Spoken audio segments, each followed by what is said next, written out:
The night was heavy with fog as Captain Richard Tanner peered through the thick mist, his hand gripping the helm of the Siren's Call, a once proud vessel now plagued by a dark and chilling reputation. Sailors spoke of it in hushed tones, warning of the ghostly ship that appeared on these very waters, its haunted crew forever trapped in a liminal realm between life and death. The Siren's Call had once been a proud merchant ship, sailing the seas with grace and fortune. But on that ill-fated night 2 years ago, it vanished without a trace, leaving behind only whispered tales of a terrible curse. Some said it had been swallowed by a monstrous tempest, while others claimed had sailed into the Devil's Triangle. Captain Tanner had heard these stories but dismissed them as the ramblings of superstition. He was a man of reason, a sailor who trusted his compass and charts. Yet, as he gazed into the swirling fog, he could not deny the unease that gripped him. The Siren's Call had reappeared, an eerie silhouette amidst the mist, its timbers creaking as if crying out in anguish. The crew stood in stunned silence, their faces pale and eyes wide with terror. The ship was no longer the proud vessel it once was. It was a ghost ship. Man the cannons, Captain Tanner barked, snapping his crew out of their trance.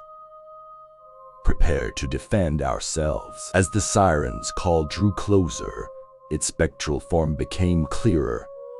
Its sails, tattered and ethereal, billowed in the unnatural breeze. The crew of the Siren's Call was a haunting sight, their eyes empty sockets, their bodies translucent like wraiths.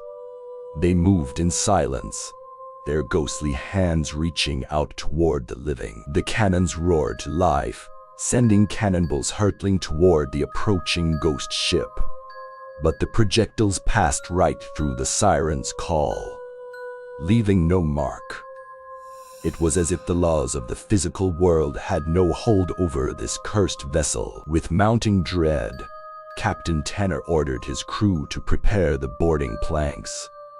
They had to face this supernatural menace head-on and put an end to the curse that held the Siren's Call in its grip. As the two ships collided, a bone-chilling wind swept across the deck, extinguishing lanterns and plunging everything into darkness.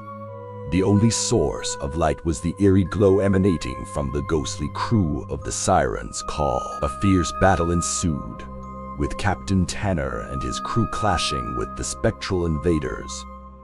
The ghostly sailors fought with a relentless fury, their cold, clammy hands passing through the living as they sought to drag them into their cursed existence. The living fought desperately for their lives, their swords and cutlasses flashing in the dim light. In the midst of the chaos, Captain Tanner's eyes fell upon a figure unlike the others, a young woman with long, flowing hair and a mournful expression. She stood apart from the melee, her gaze fixed on him. She seemed different, less malevolent than the others, and her presence sent a shiver down his spine. Ignoring the battle raging around him, Captain Tanner approached the ghostly woman cautiously. As he drew nearer, he could see the sadness in her eyes, a profound sorrow that transcended the realm of the living. She extended a pale, translucent hand toward him, and he hesitantly reached out to touch it. Images flashed before his eyes, memories of the Siren's Call before its curse, of laughter and camaraderie among the crew, and of the fateful night when the ship had vanished into the unknown. He saw the woman, Isabella, the captain's daughter, and understood that she was the heart of the curse. With newfound determination, Captain Tanner returned to the battle. He shouted to his crew, "We must free Isabella. She is the key to ending this curse." With their renewed resolve, they fought with greater fervor. They formed a protective circle around Isabella, guarding her from the vengeful spirits of her former crewmates. In the midst of the chaos, Captain Tanner found a locket round Isabella's neck.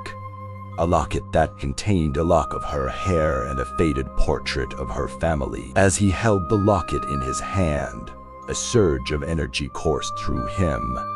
He realized that the locket was the source of the curse, binding Isabella and the siren's call to this world. With a determined yank, he snapped the chain, breaking the curse's hold on her. Isabella's form wavered, and for a moment, it seemed as if she would be lost forever. But then, a blinding light enveloped her, and she let out a wistful sigh of relief. The ghostly crew of the Siren's Call let out mournful cries as their existence unraveled. The ghost ship began to disintegrate, its timbers splintering and vanishing into the fog. The crew members, their torment ended, drifted away like mist on the wind. Isabella's form became corporeal once more, and she stood before Captain Tanner, her eyes filled with gratitude. "Thank you," she whispered, her voice no longer ghostly but filled with warmth and life. "You have freed me from the curse that bound my spirit to this ship."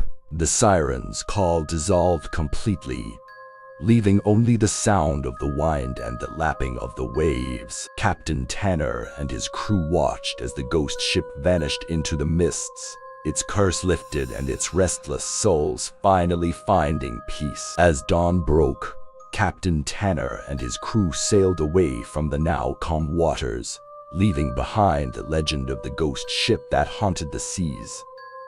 They knew that they had witnessed something otherworldly, something that defied explanation, and they would carry the memory of that night with them for the rest of their lives. And somewhere in the deep, dark depths of the ocean, the siren's call rested in eternal peace, its curse broken, and its haunting legacy laid to rest at last.